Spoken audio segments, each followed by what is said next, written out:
Halo semuanya, sekarang kita akan menganalisis situasi Bitcoin. Perhatikan, saya mengenakan kaos oranye dengan gambar beruang dan tulisan Quant Fury. Ini adalah platform tempat saya berdagang tanpa membayar komisi sama sekali, tetapi warna kaos dan gambar beruang menunjukkan bahwa saat ini saya sedang bersentimen bearish. Namun sentimen saya bisa berubah. Saya tidak mengatakan bahwa kita pasti akan turun, tetapi untuk saat ini saya cenderung ke arah penurunan.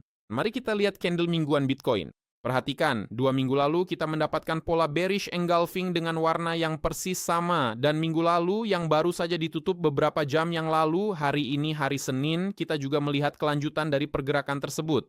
Artinya kita mendapatkan candle dengan body merah, atau jika Anda mau oranye dan dengan level terendah yang baru. Oleh karena itu, pada minggu ini kemungkinan besar tren akan berlanjut ya. Dan jika tren ini berlanjut, setidaknya akan menuju ke dasar candle mingguan hijau pada tanggal 20 April, yaitu di kisaran $73.800 atau sekitar $74.000. Namun secara potensial, kita bisa saja turun ke rata-rata pergerakan 200 minggu yang berada di kisaran $62.000. Sekarang mari kita lihat candle bulanan, apa yang kita miliki di sini.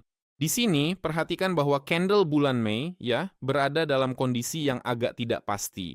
Artinya, jika pada bulan Mei kita bisa menelan candle bulan Februari, yaitu yang merah ini, yang mencatatkan level terendah tahunan di $60.000, maka kemungkinan besar kita akan melihat kelanjutan kenaikan ke kisaran $87.000 dan bahkan secara potensial bisa ke sini, ke kisaran $110.000. Mungkin saja Bitcoin akan mengulangi kesuksesan pasar saham. Namun, jika kita mengalami penurunan di bawah titik pembukaan candle bulan Mei yang dibuka di level 76.346, maka kita akan mendapatkan candle merah yang menunjukkan bahwa seluruh kenaikan ini hanyalah koreksi terhadap penurunan besar sebelumnya. Ya, koreksi diakhiri dengan candle merah dan selanjutnya kita akan melanjutkan pergerakan turun tidak hanya ke 60.000 tetapi juga berpotensi lebih rendah lagi ke area rata-rata 100 bulan yang berarti sekitar $40.000. Untuk saat ini masih terlalu dini untuk mengambil kesimpulan, jadi mari kita lihat situasi saat ini dan untuk itu kita membutuhkan candle harian. Apa yang kita lihat pada candle harian? Situasinya masih belum pasti. Di satu sisi, Bitcoin telah menembus rata-rata 50 hari, 100 hari, dan menghentikan kenaikannya di rata-rata 200 hari. Setelah itu, ia terkoreksi, turun di bawah rata-rata 50 hari, dan sekarang kembali diperdagangkan di atasnya. Bahkan, ia berisiko menelan candle penurunan pada hari Jumat 22 Mei. Dan jika itu terjadi, maka target kenaikan terdekat kita akan berada di level $80.300, itu adalah rata-rata 200 hari dan berpotensi bisa lebih tinggi lagi. Mari saya aktifkan penandaan, dan di sini akan terlihat bahwa kita memiliki target potensial yang sudah kita bahas di ulasan sebelumnya, yaitu $84.250, $94.270. Itu adalah batas-batas dari area sideways kita ini, di mana kita terjebak selama beberapa bulan. Tapi pertama-tama, mari kita tunggu penutupan candle harian hari ini.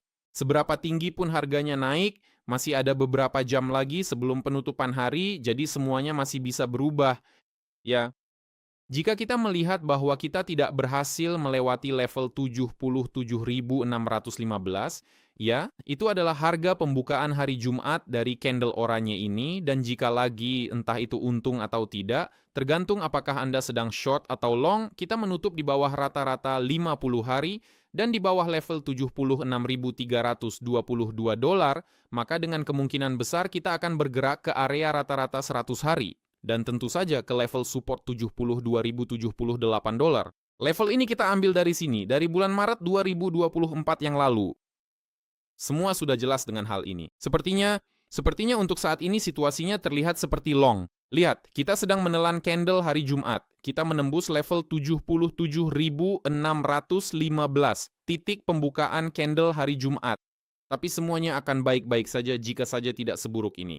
Mari kita buka siaran yang saya sebutkan di video sebelumnya.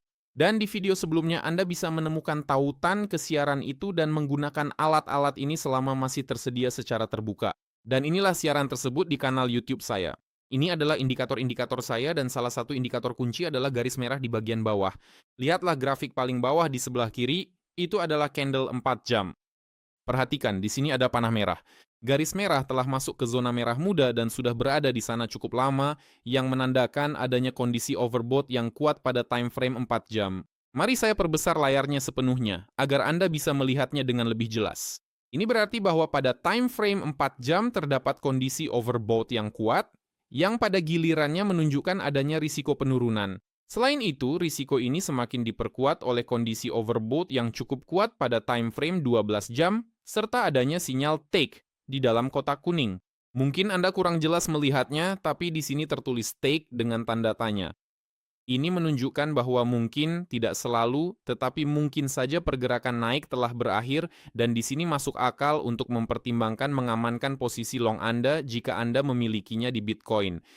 Selain itu, ada dua target kenaikan. Ini adalah kotak persegi panjang berwarna biru muda seperti ini, yang ditandai dengan panah hijau. Kedua, target tersebut sudah kita capai, setidaknya sebagian dan pada dasarnya kita berhak untuk bergerak turun. Secara khusus, kita memiliki target penurunan pada time frame 1 jam, yaitu di kisaran $77.000 serta di kisaran 75.800 hingga 76.000. Ini adalah target penurunan matematis yang belum terrealisasi dan terlewatkan. Sekali lagi, ini adalah indikator milik saya sendiri. Anda bisa mempercayainya, bisa juga tidak. Pada akhirnya, lihat saja apa yang akan terjadi dalam beberapa jam ke depan. Ekspektasi saya, dalam beberapa jam ke depan kita akan turun, setidaknya ke kisaran $77.000 dan berpotensi jauh lebih rendah. Sekali lagi, menurut saya, risiko penurunan saat ini lebih besar daripada risiko kenaikan, jika boleh dikatakan demikian. Kita kembali ke platform Quant Fury dan saya hanya ingin mengingatkan dua hal. Pertama, bagi kita, yang paling penting adalah penutupan harian di atas level $77.615 atau penutupan di bawah $76.322.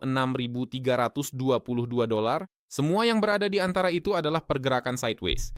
Dan yang kedua, kami berdagang di platform Quant Fury. Setidaknya saya berdagang dan menganalisis grafik di sini, karena di sini tidak ada komisi, tidak ada biaya, harga spot, perdagangan yang aman, kecuali jika Anda sendiri yang menciptakan risiko dengan memperbesar ukuran posisi dan tidak menunggu titik masuk yang tepat. Sampai jumpa lagi. Selamat tinggal. Ulasan berikutnya akan dilakukan hari ini dan akan membahas tentang Ethereum.